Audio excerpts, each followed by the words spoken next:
Selamat pagi Kak HRD. Sebelumnya, terima kasih atas kesempatan wawancara pada hari ini. Perkenalkan, nama saya Milka Diana Nauli Simatupang, bisa dipanggil Milka.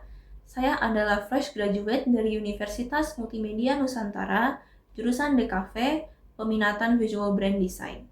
Beberapa pengalaman saya sebelumnya adalah saya pernah magang sebagai desainer grafis untuk suatu agensi selama 6 bulan, menjadi anggota divisi visual untuk salah satu acara yang diadakan UKM Teater Kampus, dan menjadi anggota divisi humas untuk 2 organisasi yang berbeda di kampus. Hal yang melatar belakangi ketertarikan saya pada bidang desain grafis bisa dibilang mulai sejak saya masih kecil, di mana saya sudah tahu dan yakin bahwa menggambar adalah hobi saya. Semakin saya bertambah usia dan bertambah dewasa, selain saya senang menggambar dan melihat-lihat hasil karya orang lain, itu berubah menjadi saya mengagumi orang-orang di balik suatu hasil karya yang saya sukai. Kekaguman itu yang menuntun saya ke perkuliahan jurusan DKV ini. Selama berkuliah, saya diajarkan bahwa desain yang baik dan relevan bukan hanya soal estetika, melainkan juga melalui proses desain, proses riset, dan berpikir yang panjang. Selain itu, selama saya mengerjakan proyek-proyek saya, entah itu proyek kuliah, proyek magang, ataupun proyek organisasi, saya selalu menemukan berbagai cara untuk trust and enjoy the process in designing. Kelebihan utama saya yang pertama, saya memperlakukan proyek kerja seperti proyek pribadi. Mindset ini mendorong saya untuk selalu memberikan yang terbaik dan yang maksimal untuk semua proyek yang saya lakukan. Kelebihan yang kedua adalah saya orang yang detail oriented.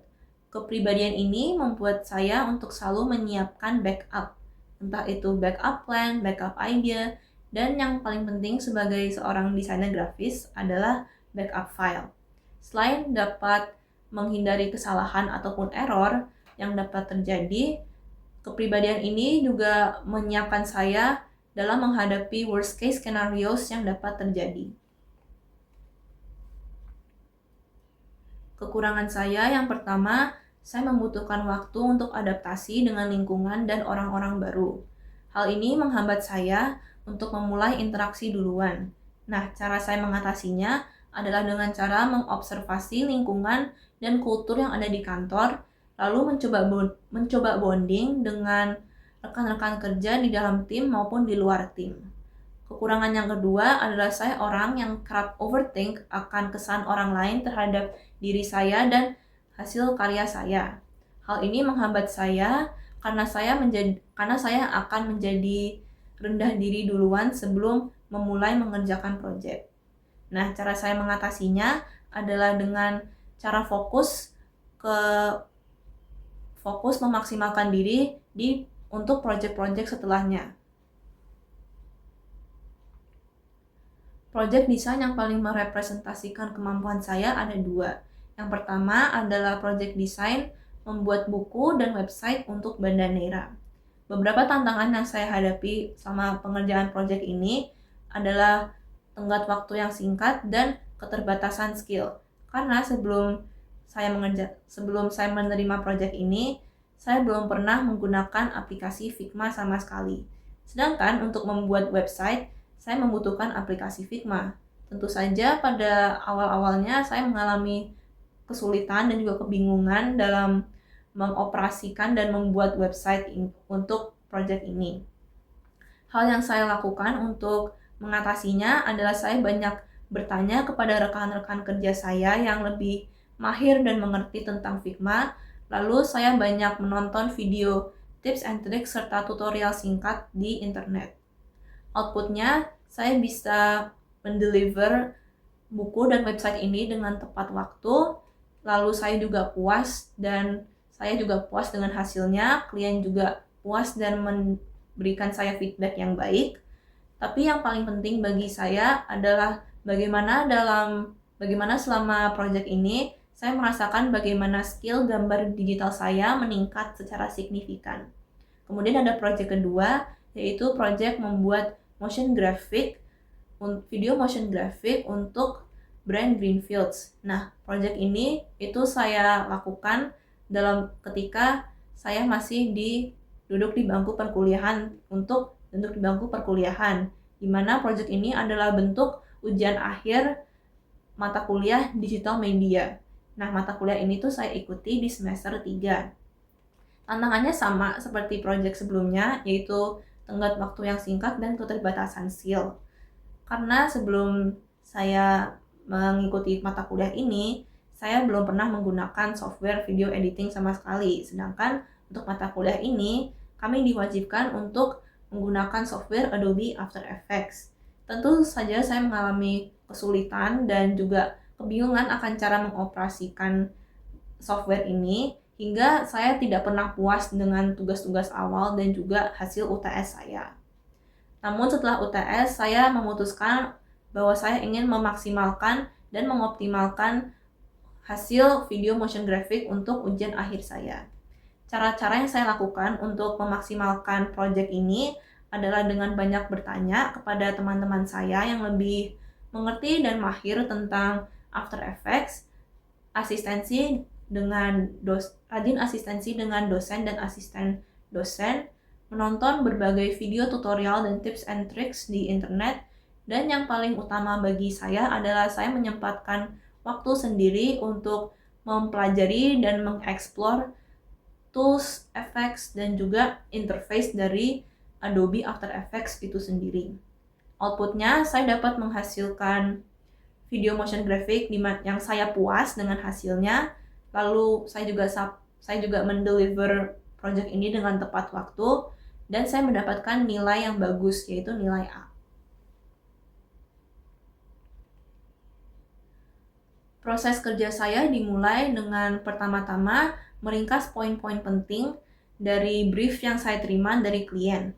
Setelah itu dilanjutkan dengan melakukan riset dengan tim. Nah, riset ini tentu saja bergantung dengan brand ataupun organisasi yang saya dan tim pegang.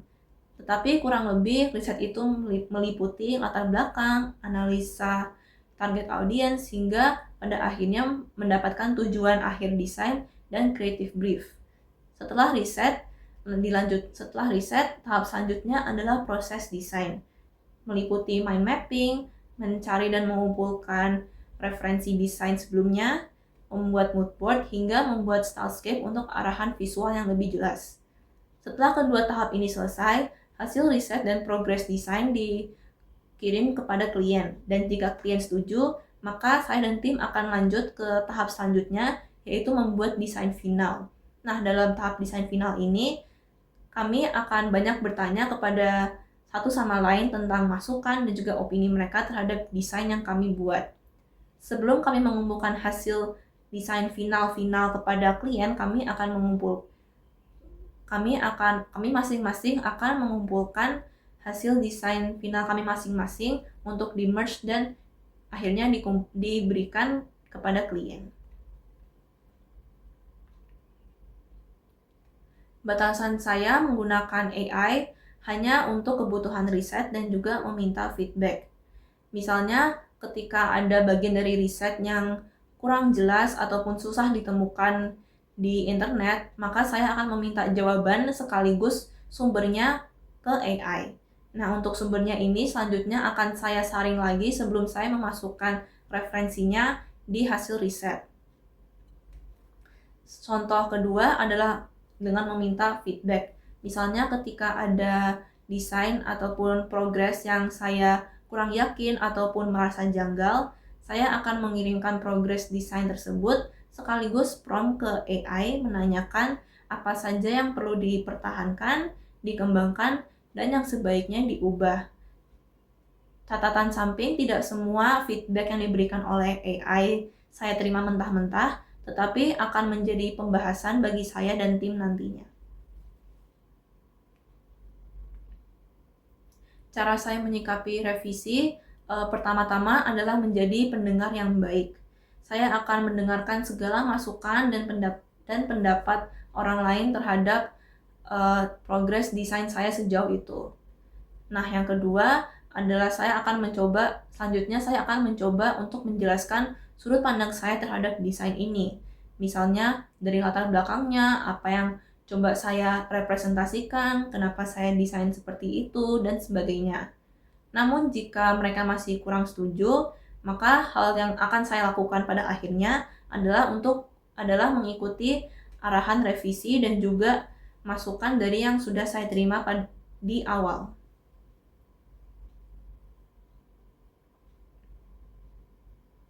Jika menerima brief yang kurang jelas, hal pertama yang akan saya lakukan adalah saya akan meminta sudut pandang dari rekan kerja saya satu tim. Selanjutnya saya dan klien akan saling berkomunikasi dan melakukan meeting untuk memastikan pemahaman saya sebagai desainer dan klien itu sudah sama dan sejalan.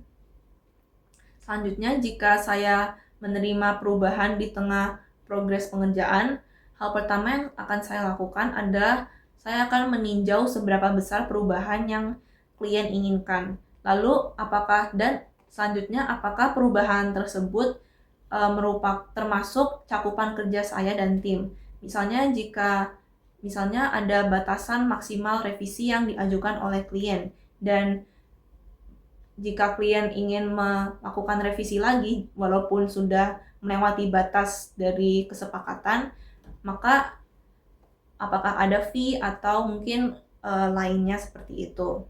Namun jika sayangnya revisi yang diajukan oleh klien di luar cakupan saya dan tim, maka saya dan tim tidak bisa melakukan apa-apa selain tidak melakukan revisi, atau saya dan tim akan mengoper proyek tersebut ke tim lain.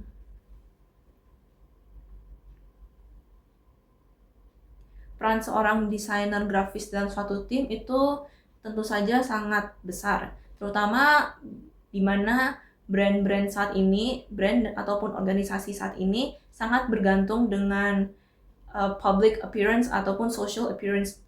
Public appearance mereka di medsos ataupun di touch points yang kita lihat di publik. Nah, saya percaya bahwa desain yang baik dan yang relevan itu tidak hanya membentuk identitas dan juga persepsi publik terhadap suatu brand atau organisasi tersebut. Dan dalam suatu tim, semua orang itu saling melengkapi satu sama lain dari berbagai latar belakang dan jurusan. Semisal, jurusan DKV itu pasti tidak akan lepas dari bantuan jurusan ilmu komunikasi.